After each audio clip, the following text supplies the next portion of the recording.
What's going on, everybody? Welcome back to Gmar's World Podcast, and today we're going to be looking at NFL Week 12, 2022. We're going to be starting off with the Thanksgiving games. I know a lot of you guys were very interested in what was going to happen with the Bills and the Lions, because, you know, the Bills beat the Lions 28-25 for the second win in 5 days at Ford Field, and you know, like how the Lions let them borrow their stadium because they had to, it was like 6 foot of snow in Buffalo recently. It was kind of hilarious that, you know, you went there, you know, somebody let you borrow their place, and you beat the brakes off of them. Well, not technically, it was only a 3-point win, but nobody expected the Lions to beat the Bills. Still right now, when we look at the teams that are going to possibly be going to the Super Bowl, I still, in the AFC, believe the Bills are one of the toughest ones. They in Kansas City, you know, they come to mind right now. Let me know what you guys are thinking about as far as the AFC goes. But, you know, we all expect the Bills. Well, not we all, but most of us expect the Bills to live up to what we thought they would be. What happens next, we don't know. The Lions were riding high for a little bit. They've been fighting. You could see throughout the game, you know, they had 7 in the first, 7 in the second. They didn't score, and they gave up 2 in the third, and then they had 11 in the fourth. So they were fighting for the game throughout. You know, Josh Allen, 24-42, 253 yards, 2 touchdowns. Not what we're expecting all the time from Josh Allen, but some games are going to be gritty, and you got to just win them. And that's it, bro. Like, at the end of the day, like I said, some games are going to be ugly, but it's better to get that W than to get the L, as we all know. We jump into the Giants and the Cowboys. Now, this game right here, Dakota Ray and Prescott, for the most part, very, you know, it's an average game. 21-30, 261 yards, 2 touchdowns. Zeke Elliott, 92 yards, 1 touchdown. CeeDee Lamb, 6 receptions for 106 yards. One of the things about this game, right, that was really interesting to me is the way the second half just turned them into, like, dude, I don't know. You know, because the Giants, I don't know how they were actually winning 13-7 at the half, but the thing that's interesting about the Giants is nobody knows how they're winning. Like, they're literally 7-4, and nobody knows how they're doing that because their quarterback sucks, and all they have is pretty much Saquon Barkley. So it's a very interesting thing that's going on with the Giants because they need other players. And again, no matter how much you think Daniel Jones is going to be that guy, he's probably not going to be that guy. The more you look at it, especially in prime time, you're like, yo, this guy sucks. And it is what it is. But again, the Cowboys did what they had to do defensively. I think they're one of the more dominant teams in the league. So that's really cool. But, you know, I got to see, like, Dakota Ray Prescott, for some reason, when I watch him, like, in critical situations, even when they're, like, you know, he threw a pick, right? And I think that, you know, a lot of the picks that he throws, for the most part, when it's going to CeeDee Lamb, a lot of them look to be on CeeDee Lamb. And I don't know if you guys are picking that up, because as much as people want to, like, you know, go dog Dakota Ray Prescott, what I do, I look at when he's just throwing a straight Stevie. Like, there's been games where he just throws the ball to the other team. CeeDee Lamb, for the most part, though, I don't know what he's doing in most cases. But again, it is what it is. The Cowboys, they still have time. All right, we got like 6 more weeks, 7 weeks left before the playoffs start. I think the Cowboys are going to make some noise. Between them and the Eagles, if I had to pick right now, defensively, the Cowboys are more dangerous defensively, obviously, than they are offensively, right? It'll be a crazy matchup if that's the championship game. Well, that can't be, can it? Well, probably it depends, because you could have 2 of them from the same division, so depending on how it works out. But somehow, some way, they're going to have to meet up with the Eagles in the playoffs, depending on how the brackets go, and it could get really nasty quick. The Patriots and the Vikings, you know, a lot of people... This is what's weird, right? The Vikings got destroyed, like absolutely destroyed by the Cowboys, like 40-3. And everybody just thought that they couldn't play football anymore. My thing is this. Throughout the season, you're going to get tough losses. I would prefer to not get a loss like the one that they took from the Cowboys, but they still are a good team. And as long as they don't break, all right, that's the key. They just cannot break. And, you know, Mac Jones came out. I think this is one of his better games. You know, the Vikings, I'm about to call them vegans. The Vikings rebounded from a blowout to beat the Patriots 33-26. But it wasn't about anything else other than the fact that the Vikings are just a formidable team because Justin Jefferson is a monster. You know what I'm saying, bro? Like, he gonna go out there and do what he do. Dalvin Cook wasn't really good. 22 carries, 42 yards, but they found ways to win the game. And that's ultimately what it comes down to, guys. A lot of these football games, bro, if you just go quarter by quarter, you know, one play and the momentum starts and then the game's over. Like, you know what I'm saying? Like, the Patriots are riding high. Mac Jones playing better than I ever seen him play because I think he's terrible. And then all of a sudden, everything just goes back to crap, and that's how it worked out. And the Vikings were able to go out, and it's 9-2. The Vikings are 9-2 and 5-1 at home, and it's sort of like, wow. You know what I'm saying, bro? Like, wow, okay, so this team is ready to go, because that one loss may have helped them to kind of know, like, look, we can't be sleeping on this, bro. Like, we got to always play our best football, you know, that type of thing. And more than likely, the Cowboys probably helped them going forward. As much as it was embarrassing, the loss, I think that they may, well, you know, be a lot better going forward. The next game right here was very, very, like, this game actually had to hurt Tom Brady more than anything else, because when you lose to the Browns, right, and the Browns are terrible, right, this had to let you think, like, yo, I should have just retired, bro. I should have just stayed retired. Like, there's so many games that he's played this season where I know he's looking at it like, yo, I should have just retired, because this is not worth it, dude. Like, you cannot lose to the Browns when the Browns have lost to teams that they had no business losing to. They lost to the Jets, bro. Like, the Jets suck. And look, dude, regardless of what happens, the division that the Buccaneers are in, Tom Brady's still in it.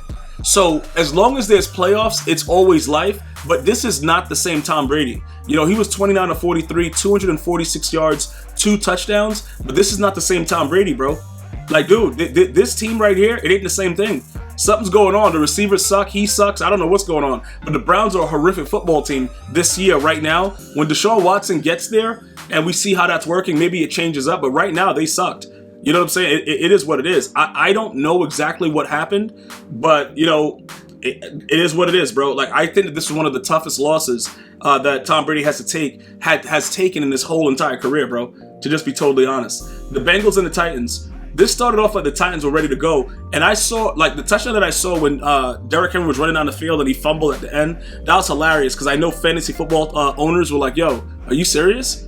Because, like, I don't even know how that registers, bruh. Like, you get the yards, but then the fumble, it's a minus. It's, like, stupid. But he fumbled at the end of it, and then all of a sudden, right, the Bengals were able to lock him up, and that was it. Tannehill, 291 yards. Tannehill's going to be Tannehill. Tannehill's not going to be your savior. You got to run the ball. You got to do things that's going to help you out to win this game. That's the bottom line. It didn't work out for the Titans. If you can't establish the run, the quarterback's not saving you. Ryan Tannehill he's not that kind of QB. So Bengals were able to put it on and get it done. Perrine, Higgins, they did enough to get the win, and that's ultimately what it is. I do expect both of these teams to possibly make a playoff run. We'll see how that works out. But for now, I'm not really impressed with either team, to be honest. We'll see how that goes. We'll see how it goes going further down. The Texans suck, and the Dolphins have been playing unbelievable with Tua.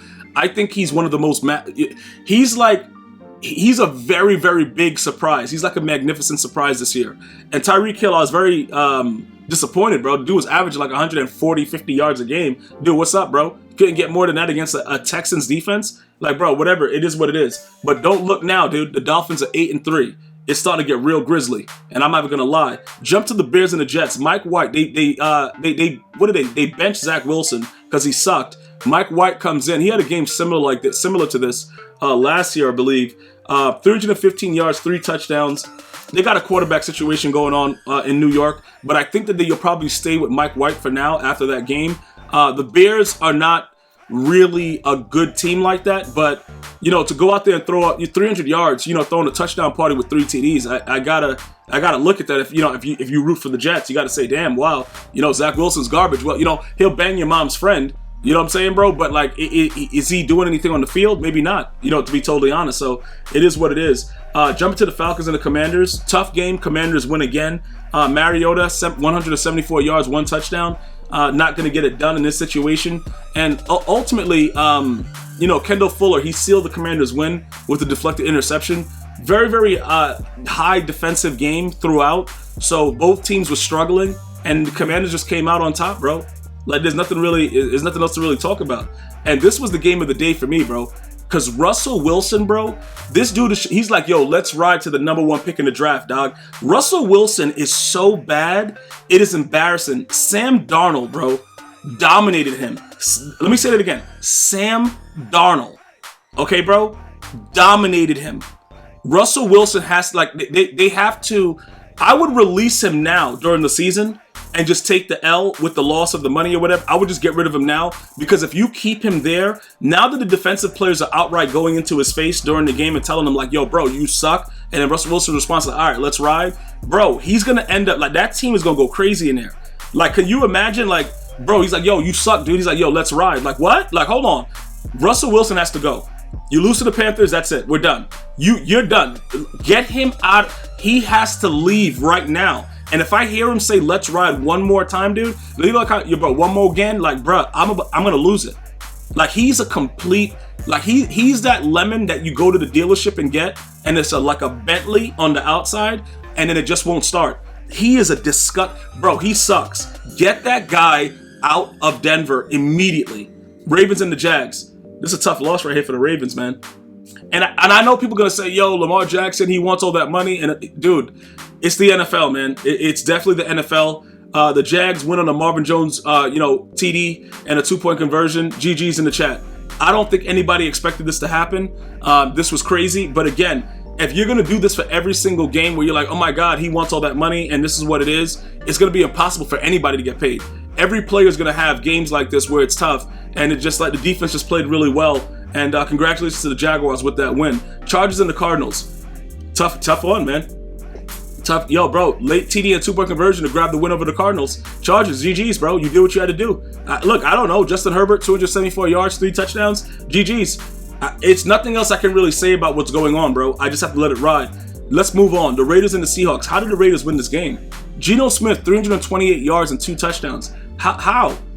Like, dude, Raiders, like Seahawks, dude, what? You lost to the Raiders? An 86-yard walk-off TD from Josh Jacobs. Okay, bro. Okay. Yo, bro, whatever. Like, the NFL is just so wild, man. I can't believe it. And in this trash, the Chiefs beat the brakes off the Rams. This is the Super Bowl winning team, bro. They are 3-8 and 1-4 away. They suck. And it's nothing to talk about. We don't need to go into it. We don't need to figure it out. The Chiefs, dude, they went in there with a huge spread and won with the spread. You know how bad you got to be to lose to a 15-point spread? You know how bad, dude, the Rams are terrible. They suck. And that's pretty much it. Aaron Donald's another guy that should just retired. You won the Super Bowl and you gone. Niners, they're pitching shutouts, bro. I told you guys about the Niners. They pitched a shutout to the Saints, bro. Like, pitched it in football. Like, it's really, really bad. Now, they didn't play overly well offensively. They only put up 13 points. But you don't need to really put up a lot of points when your defense is playing like that, bro. You're pitching shutouts to NFL teams that are being paid the same way you are. You know what I'm saying? But, like, this is very, very impressive stuff. And the Niners are going to be very, very tough to beat in the playoffs. That's all I'm going to say about that. Packers and the Eagles, the final game, Sunday Night Football. I did tweet out at G Myers World that I thought that Aaron Rodgers, I wanted to say he wasn't washed, but I tweeted wasted. I could have edited the tweet. I didn't because I was actually wasted, but it didn't really matter. The Eagles were able to go ahead and take care of business and win the game. Obviously it was more of a domination that was going on for the most part defensive, but it didn't really show on the scoreboard. The Packers did fight very, very hard. I am noticing now, if Devontae Adams just stayed with Aaron Rodgers for this season, I think they both would have been better off leaving after this season. I think it was a premature breakup, and then now everything is just really, really bad, and a lot of it has to do with Aaron Rodgers and threatening to retire and stupidness like that, following Brett Favre, but he doesn't really have somebody that's a main target that he can go to on a regular basis and get it done. He just doesn't. And Jalen Hurts was running fast as hell throughout the entirety of the game. Like, I was watching him run. I'm like, yo, why is he moving that fast? Because he only runs like a 4.5. But it's like 17 carries for 157 yards. Then he throws for 2 touchdowns. It's going to be tough to beat this team because they play good defense. Slay is a top corner in the league. They got a lot of help all around. You got Bradbury, all those boys. Like, they're playing very, very good football. They are 10-1. It's going to be a very, very good end to the season. I can promise you guys that. But I thoroughly enjoyed this game, especially the way that the Packers looked as, when they were down quick 14-0. Well, 13-0 because they missed the extra point. Came back, was up, 1-14, 14-13. I thought it would be really, really good. But at the end of the day, it just didn't work out. The Packers, they suck. Maybe it's time for Jordan Love, whatever. I don't care. Maybe it's Jordan Love season, whatever that situation is. But I'm very, very excited to see how the Eagles end the season. Can they possibly go and win it all with Jalen Hurts? That'll be very, very impressive. I'm going to see you guys and girls next time. You enjoy your day. Stay blessed, stay well. Until next time. One love, y'all.